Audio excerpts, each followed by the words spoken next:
5, 4, 3, 2, 1, 0.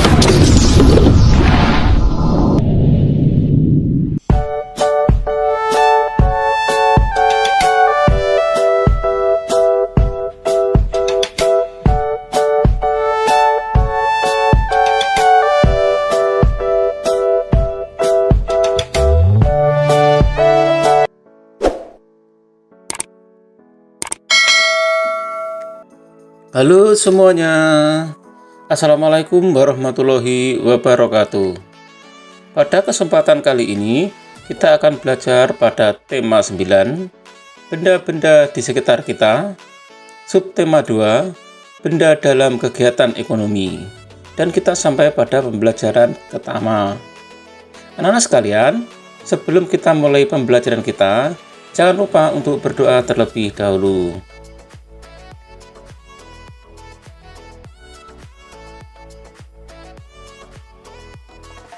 Pada minggu siang, Lani asik menonton televisi. Di televisi ada iklan sirup.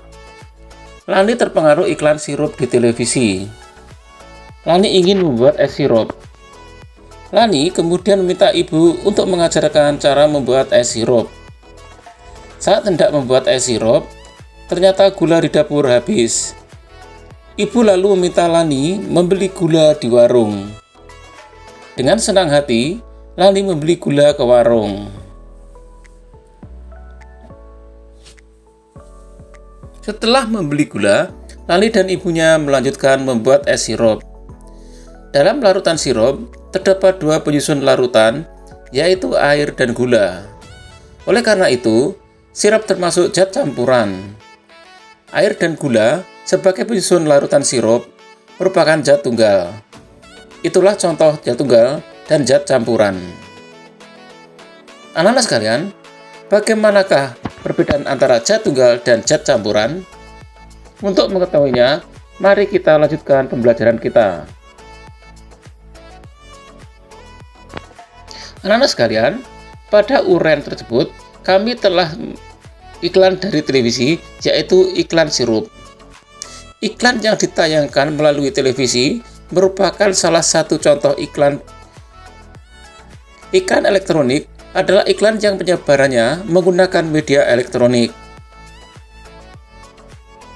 Iklan elektronik banyak jenisnya, di antaranya iklan radio, iklan televisi, dan iklan internet.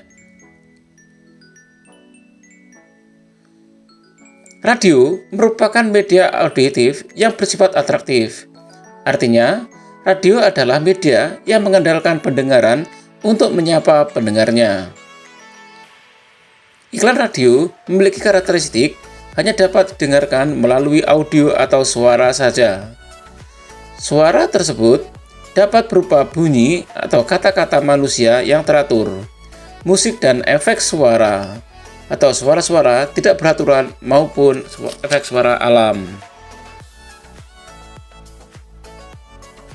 Kedua adalah iklan televisi. Iklan televisi adalah iklan yang disiarkan melalui televisi. Iklan televisi sangat menarik karena merupakan kombinasi dari suara, gambar, dan gerak. Iklan televisi memiliki karakteristik yaitu dapat dilihat dan didengar. Oleh karena itu, iklan yang disampaikan melalui televisi sangat menarik perhatian dan mengesankan. Ketiga adalah iklan internet. Iklan internet adalah iklan yang ditampilkan melalui jaringan internet. Bentuknya beragam. Ada iklan yang hanya dapat didengar, ada pula yang dapat dilihat sekaligus didengar. Iklan internet mampu meningkatkan kapasitas dan kecepatan perputaran informasi. Melalui internet, informasi dapat disampaikan secara dramatis dan interaktif. Anak-anak sekalian, sekarang kita perhatikan paparan iklan melalui media radio, televisi, dan internet berikut ini. Pertama, paparan iklan melalui radio. Untuk menyayangkan iklan melalui radio, perlu dibuat naskah terlebih dahulu. Naskah iklan radio sesuai konsep dari produk yang akan diiklankan. Naskah iklan radio dibuat dengan mempertimbangkan skenario iklan, baik dialog, monolog, musik, maupun efek suara. Musik dan efek suara dalam naskah iklan radio diperlukan untuk menciptakan suasana yang mendukung skenario. Berikut ini contoh iklan naskah iklan radio. Berdasarkan naskah iklan radio tersebut, dapat disimpulkan bahwa iklan radio yang merupakan iklan yang paparan diisi menggunakan pengharum ruangan yang bisa menghilangkan bau yang tidak sedap dan mengusir lalat nyamuk. Kedua, paparan iklan melalui televisi. Pembuatan iklan televisi diawali dengan membuat rancangan. Rancangan dalam bentuk skrip dan papan cerita atau sketsa gambar yang disusun berurutan sesuai naskah.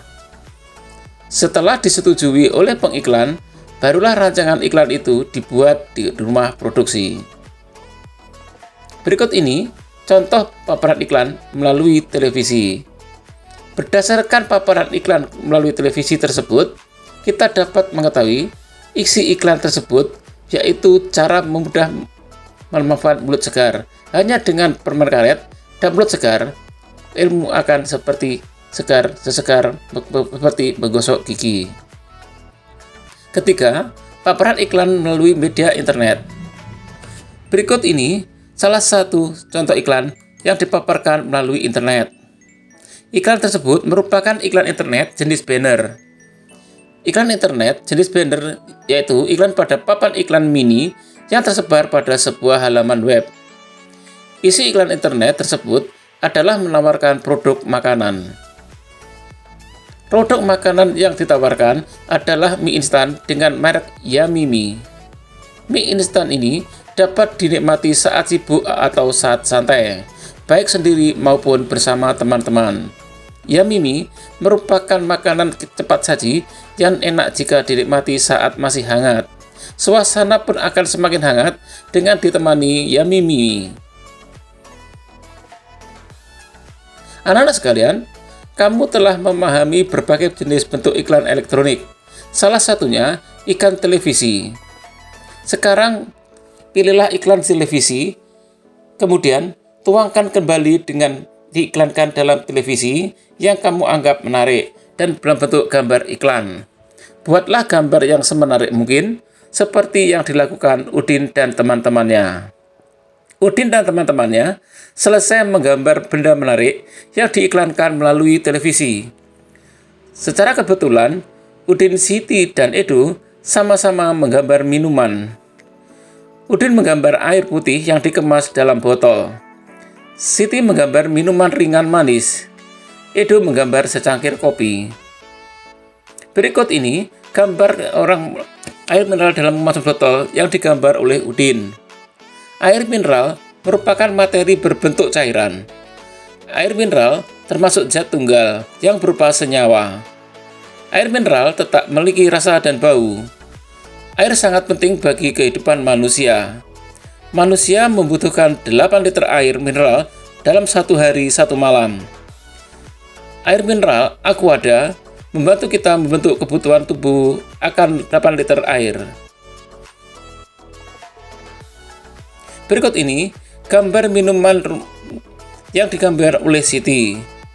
Minuman ringan manis sama dengan air mineral. Minuman ringan manis adalah materi yang berbentuk cairan. Akan tetapi, minuman ringan manis bukan zat tunggal. Minuman ringan manis merupakan zat campuran homogen. Berikut ini gambar secangkir kopi tubruk yang digambar oleh Edo. Secangkir kopi sama dengan minuman ringan. Secangkir kopi adalah materi yang berbentuk cairan yang merupakan zat campuran. Akan tetapi, secangkir kopi bubuk bukan zat campuran homogen seperti minuman ringan manis, melainkan zat campuran heterogen.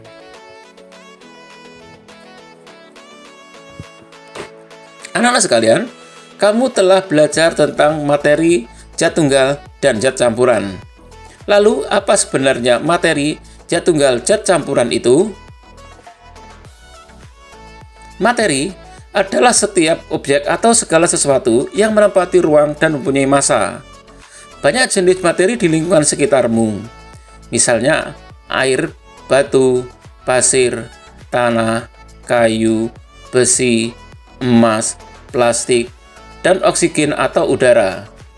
Materi yang banyak jenisnya tersebut dapat dikelompokkan menjadi benda padat, cair, dan gas.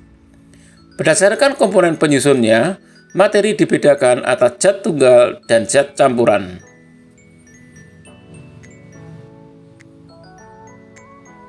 Kemudian, zat tunggal atau disebut dengan mini adalah zat yang komponen penyusunnya hanya satu zat atau materi. Zat tunggal dapat berupa unsur dan senyawa. Unsur adalah zat kimia yang tak dapat dibagi lagi menjadi zat yang lebih sederhana. Ada dua jenis unsur, yaitu unsur logam dan unsur non-logam. Contoh unsur logam antara lain perak, besi, emas, dan platina. Contoh unsur logam yaitu hidrogen, oksigen, nitrogen, dan karbon. Sedangkan senyawa adalah zat tunggal yang terbentuk dari beberapa unsur. Contoh senyawa adalah garam, air, dan gula. Kemudian zat campuran. Zat campuran adalah zat yang komponen penyusunnya terdiri atas dua atau lebih zat atau materi. Berdasarkan sifatnya, zat campuran terdiri atas zat campuran homogen dan zat campuran heterogen. Campuran homogen adalah campuran yang terdiri atas dua materi atau zat yang sama dapat menyatu secara merata. Sedangkan campuran heterogen adalah campuran yang terdiri atas dua zat atau materi berbeda yang tidak dapat menyatu secara sempurna. Contoh campuran homogen antara lain sirup, yaitu gumpalan gula, pewarna, dan air. Larutan oralit, yaitu campuran air dan garam. Dan udara, campuran gas dan berbagai macam gas. Sedangkan zat heterogen, yaitu air kopi tumbuk, air dengan tanah, dan air dengan minyak. Anak-anak sekalian, berdasarkan penjelasan tersebut, dapat kita buat kesimpulan dalam bentuk batang materi seperti contoh berikut ini. Materi terdiri dari zat tunggal dan campuran. Zat tunggal terdiri dari unsur dan senyawa. Zat campuran terdiri dari campuran homogen dan campuran heterogen. Unsur terdiri dari unsur logam dan unsur non-logam. Unsur logam antara lain perak, besi, emas, dan platina. Unsur non-logam antara lain hidrogen, oksigen, nitrogen, dan karbon. Contoh senyawa yaitu garam, air, dan gula. Contoh campuran homogen yaitu sirup dan oralit. Contoh campuran heterogen yaitu air kopi tumbuk, air dengan tanah, dan air dengan minyak. Demikian tadi anak-anak sekalian pembelajaran kita pada tema 9, subtema 2, dan pembelajaran pertama. Untuk menguji pemahamanmu, kamu dapat mengerjakan latihan soal yang terdapat pada deskripsi latihan video ini. Sampai ketemu pada video pembelajaran berikutnya, tetap semangat dan selamat belajar.